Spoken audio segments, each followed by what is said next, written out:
today about, oh my goodness, it looks like Adam Schiff may have committed mortgage fraud over the course of the last couple of years. The point is, it's mortgage fraud, or at least it's an allegation of mortgage fraud. And my point is this, is it?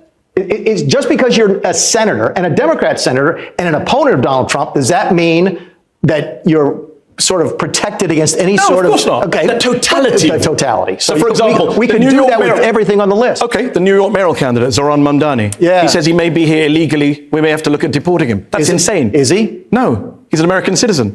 And the person across the table is forced to defend statements they themselves made. Because that's exactly what unfolds in this exchange. In this video, we're about to watch journalist Mehdi Hasan go head-to-head with none other than Donald Trump's former chief of staff. And what makes this moment so fascinating isn't just the disagreement, it's the method. Hasan doesn't rely on speculation, rumors, or partisan talking points. Instead, he does something far more devastating. He uses the man's own words against him. And once that starts happening, the entire conversation takes on a very different tone. You see, when political figures are confronted with their own past statements, things tend to get uncomfortable very quickly. Positions suddenly shift, explanations become complicated, and arguments that once sounded confident begin to unravel under even the slightest pressure. That's the situation we're about to witness.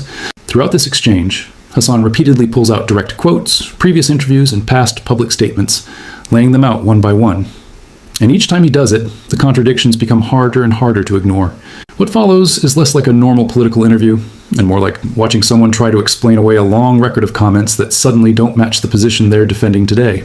And the more the conversation continues, the clearer the tension becomes. Because when someone is forced to answer for what they themselves have already said, there are really only two options. Admit the inconsistency, or try to talk your way out of it. And as you'll see, the attempt to do the latter becomes increasingly difficult. Before we dive into the full story, comment where you're watching from. Let's come back to that. Is he a perfect guy? No. But you said you wouldn't vote for him again because of the insurrection. Yeah, well, I didn't vote for him in the Republican primary. And a lot of folks did. But you chose to put a man back in the Oval Office who you said, let me just quote you. Yeah. You said that he lit the fuse for the insurrection and attempted coup in 2021. You said we needed a president that day. We didn't have one. Yeah, and listen, I think Bill Barr said something very similar. Bill actually testified against him at the January 6th committee and said, look, general elections are binary choices in my country. They really are. We don't have a third party. It's this or that. Yeah. And you have to say, okay, do I take this person with all of their warts and all their difficulties, or this person? I mean, an insurrection against the US government is not a wart.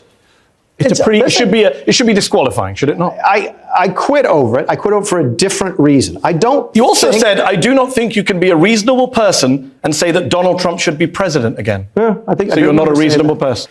Look, American politics is a nasty business. Are you saying basically you're happy to shift your views because that's how politics works? Or are you saying you get the man wrong? Because you also, I just got to remind people here before we move on, just before the 2020 election, you wrote in a Wall Street Journal op-ed that, quote, if he loses, Trump will concede gracefully. He'll fight hard to make sure the results are fair, and in the end, he'll accept the result, whatever it is. How did that work out? That's the easiest question I'll get tonight, because people misunderstand this. That was not a prediction. That was advice. It was a prediction. It absolutely was not, and here's why. I know how Donald Trump works. By this time, after the election, I had been shut out and wasn't able to talk to the folks on the team. I believe that the RNC was lying to people like myself who were trying to encourage a discussion about the election and so forth. People stopped taking my phone calls, and I knew how Donald Trump takes information. And one of the things he reads religiously is the op-ed pages of the Wall Street Journal. I wrote that piece for an audience of one. So you didn't believe he was going to hand over power? You said you didn't just write an op-ed. You went on CNBC and said, I recommend that he accept a peaceful transition of power, which I think he would do absolutely. That sounds like a prediction, which was wrong. I was, again, advising the gentleman, and he did not take my advice. He hasn't taken your advice on a lot of major issues. I think you were one of those people, including his vice president, his attorney general, who said, don't pardon the violent criminals from January the 6th. I thought that he came in and pardoned nearly 1,600 people, many of whom attacked police officers, many of whom were prosecuted for having deadly weapons, many of whom had other convictions or pending charges for manslaughter, drug trafficking, rape, sexual assault of minors. Trump pardoned them all against the advice of his own people. What kind of person does that? I thought it was a bad decision. I don't know why he did it. If you're not in the room with him when he's making the decisions, it's hard to understand exactly why he's doing it. By the way, his vice president said the same thing. Right? Yes. A week beforehand. So he threw them all under the bus and just did this thing. And he should have pardoned And then you all just fell in line. The party always falls in line no matter what he does. He is the leader of the party. There's no question about that. So just blind support from the Republicans. Blind support. No, I mean, this is a pretty big issue. You can criticize, you can disagree, and then still support. Well, nobody resigned over this. I mean, you're not in the administration, but none of these people resigned. It's a pretty big deal, right? To pardon insurrectionists who assaulted police officers. I don't think it's the worst decision he's made. I think the worst decision he made was to take security away from various members of his first administration, Mike Pompeo, John Bolton. And I don't like John Bolton very much, but I thought there have been some It's a horrible thing to do. He's a vindictive man. You say he's forgiving. He forgives the insurrectionists, but goes after his critics. I think he's done a fine job as president. There's a lot of decisions. But hold on, how can he have done a fine job as president? Right now. Well, he did. January 20th was his presidency. He began his presidency by pardoning insurrectionists. How do you just ignore that, is what I'm wondering. You don't ignore it. You literally are. You're saying he's done a fine job. By definition, you're ignoring. You have to take all of the. I don't think anybody who's president does 100% of the stuff that anybody wants, other than the president. But there have to be some red lines. There are no red lines. You have to take a look at the totality of the circumstances, don't you? I mean, aren't there politicians you like that you haven't agreed with 100% of the time? Yes, I think for a lot of people, for example, voting for Joe Biden on the Democratic side, he supported what happened in Gaza. That was a red line.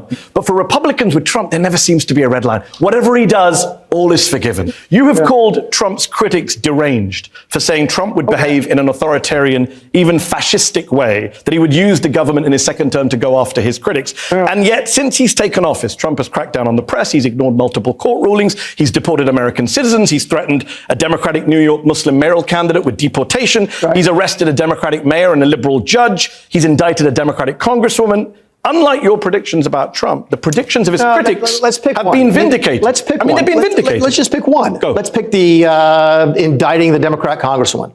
Just because you're in Congress doesn't mean you get a get-out-of-jail-free card for whatever you do. They indicted her for attacking or assaulting a federal officer. Just because you're in Congress doesn't mean you can get away with that kind of stuff. He didn't just indict her. Alina Habba, his ridiculous U.S. attorney in New Jersey, also arrested Ras Baraka, the mayor of Newark. He then had to be released, and a judge said that was a ridiculously hasty arrest. You are targeting political opponents. Adam Schiff is a Democrat senator, used to be in the House, was a leading critic of Trump. Trump tweeted something today about, oh my goodness, it looks like Adam Schiff may have committed mortgage fraud over the course of the last couple of years. The point is, it's mortgage fraud, or at least it's an allegation of mortgage fraud. And my point is this, is it? It's just because you're a senator, and a Democrat senator, and an opponent of Donald Trump, does that mean that you're sort of protected against any sort of... No, of course not. Okay. The totality. The totality. So for example, we could do that with everything on the list. Okay, the New York mayoral candidate, Zoran Mamdani. He says he may be here illegally. We may have to look at deporting him. That's insane. Is he? No, he's an American citizen. How did he get here? So we're going to question every American citizen now? You think that's normal? I'm an American citizen. You're going to question my citizenship as well.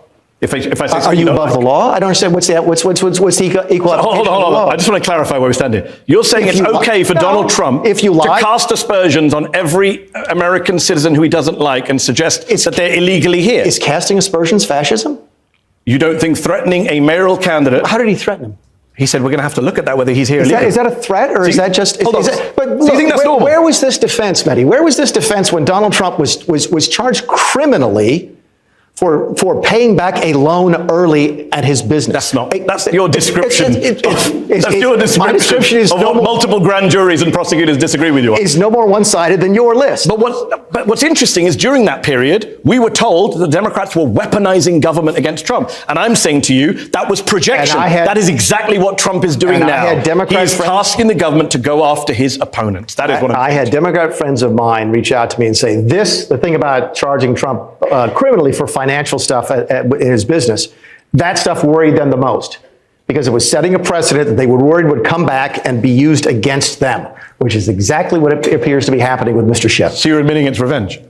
What is the difference between revenge and applying the same standard to others that have been applied to you? It's not the same standard, because Donald Trump wrapped up all the other trials against him. We'll never see the trial for January 6th, which even you objected to. You charge a man... Multiple trials were shut down. Put somebody in jail for saying something wrong on a loan application. In jail. By the way, no one's ever gone to jail in my country. Hold on. I mean, you know very well the other charges, which he'll never see a courtroom for, were much more serious. You know this. Even Bill Barr said he could be prosecuted for what he did with national security documents in Florida. But let me ask you a broader question, since we're not going to agree on this. We are living in a country, you and I wonder whether we'll agree here, in which masked ICE agents Yeah. with no badges, no ID numbers, no uniforms. Now, stepping back and looking at that exchange for a moment, this is exactly why that conversation stood out so much.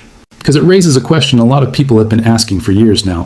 What exactly is it about Donald Trump that causes so many former critics to suddenly fall back in line? Think about it.